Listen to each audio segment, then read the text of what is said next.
There's one detail about this story that has never sat right with me.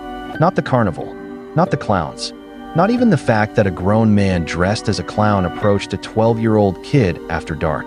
The part that still bothers me is what happened in the woods. Because when I first left the carnival, I made sure I wasn't being followed. I checked more than once, and yet somehow, the clown still appeared behind me deep inside the forest. To this day, I have no idea how he got there. I was 12 years old when this happened. At that age, I wasn't naive. I knew enough about the world to recognize when something felt wrong. At the same time, I was still young enough to be exactly the kind of kid certain people paid attention to. My family lived in a fairly busy neighborhood, but our street ended in a dead end near a large forest preserve. Across from our house was a sump, and beyond the preserve sat a small community park that was usually quiet except during local events. One Saturday night, a traveling carnival had set up there. I didn't have any plans, and after dinner my mom casually suggested I go check it out. She wasn't the type of parent who constantly worried about every little thing. She trusted me. If I wanted to walk somewhere nearby, she usually let me. So I grabbed a flashlight and headed out. The walk to the park took me through the forest preserve. Even though it was dark, it was a route I knew well. My flashlight beam bounced across dirt paths and tree trunks while crickets chirped somewhere beyond the brush. After a while, I reached the fence separating the preserve from the park. The moment I stepped through, the darkness disappeared. Bright carnival lights glowed against the night sky. Music echoed from speakers. The Ferris wheel turned slowly above everything else, its lights blinking in patterns. Nearby, a small roller coaster rattled along its tracks while concession stands filled the air with the smell of popcorn and fried food. For a moment, everything felt normal. The carnival wasn't particularly crowded. It was already getting late, and many families had started leaving. That actually made the place feel stranger somehow. The lights were bright, the music was cheerful, but there were long stretches where hardly anyone walked by. As I wandered between the rides, something caught my attention. A large circus tent stood near the edge of the carnival grounds. Its red and white stripes stood out beneath the floodlights. Every so often, people disappeared through the entrance flap. Curious, I walked over. I didn't go all the way inside. Instead, I leaned forward and peeked through the opening. There were only a few rows of audience seats, maybe 4 in total. A small crowd sat watching a performance on a raised stage. 3 clowns were entertaining the audience. One pedaled around on a tiny tricycle. Another juggled brightly colored pins. The third danced around the stage, making exaggerated gestures while children laughed. For a few moments, I watched from the entrance. Then something changed. The dancing clown noticed me. Even through the makeup, I could tell his attention had locked onto me. He stopped what he was doing and began moving toward the edge of the stage. At first, I thought he was just interacting with the crowd. Then he pointed directly at me.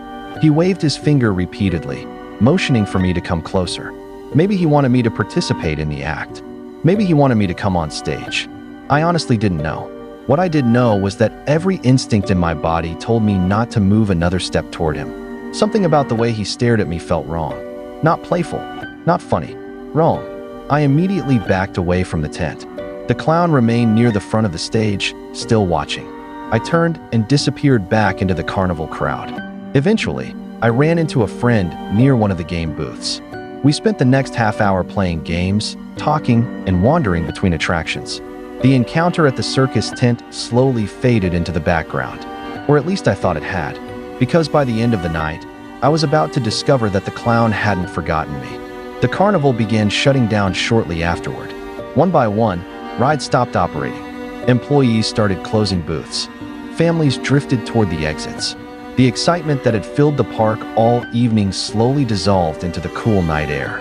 Eventually, my friend headed home. I said goodbye and started walking toward the fence that led back into the forest preserve. The route home was simple.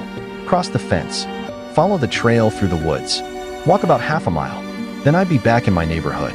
I was only a few steps from entering the preserve when I heard a voice behind me. Hey! I stopped. A chill immediately crawled up my spine. I turned around. Standing there was the same clown from the circus tent, the one who had been waving me closer earlier. Up close, his painted smile looked much different than it had from the audience.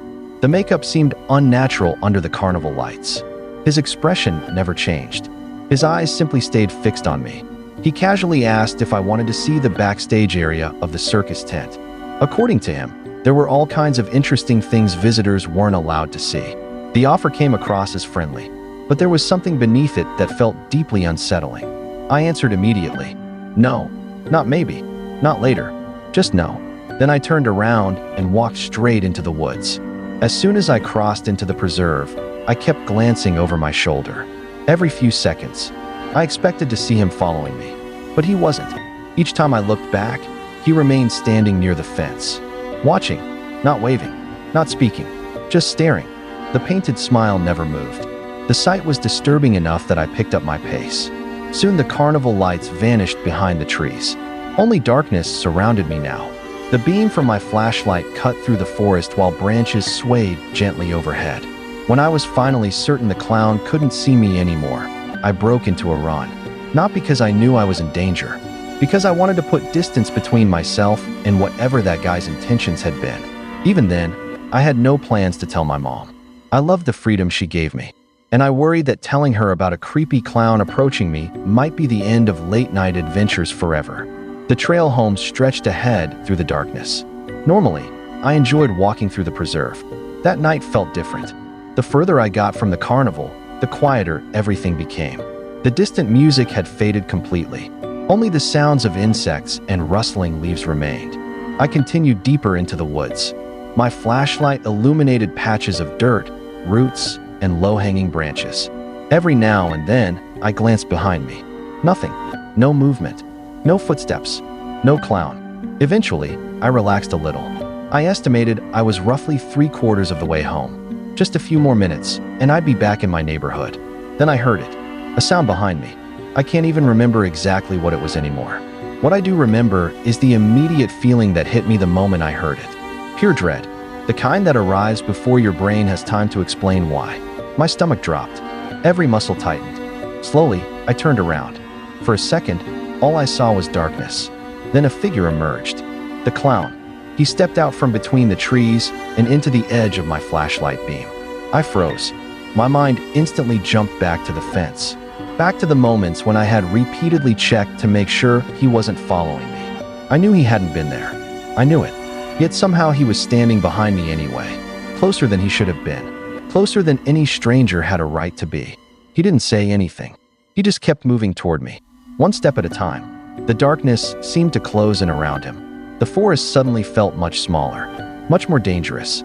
I tightened my grip on the flashlight. My pulse hammered in my ears. I realized I had only seconds to decide what to do next. Fight, hide, run. Every instinct screamed the same answer. Run. The clown kept approaching, and when he got close enough, panic finally took over completely. Without thinking, I hurled the flashlight directly at him.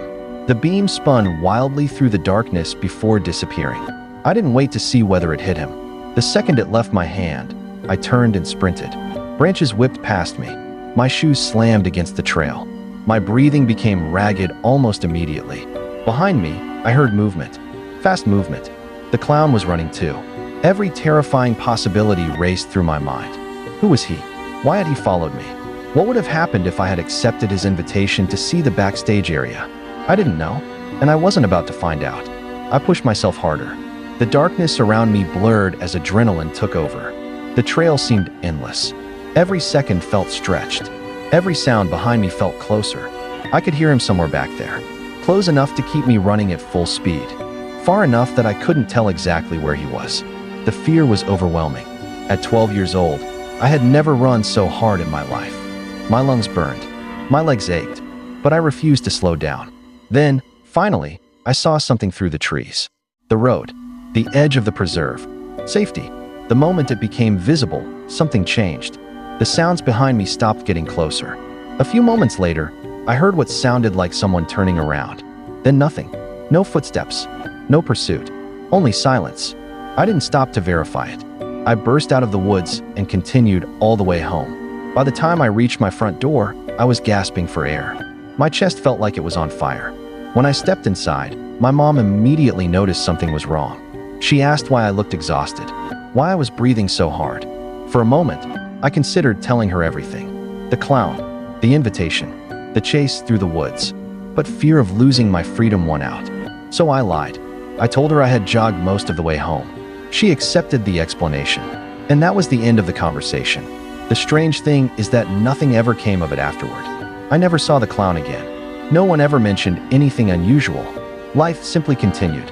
But years later, one question still remains unanswered. If the clown wasn't following me when I entered the woods, how did he end up waiting for me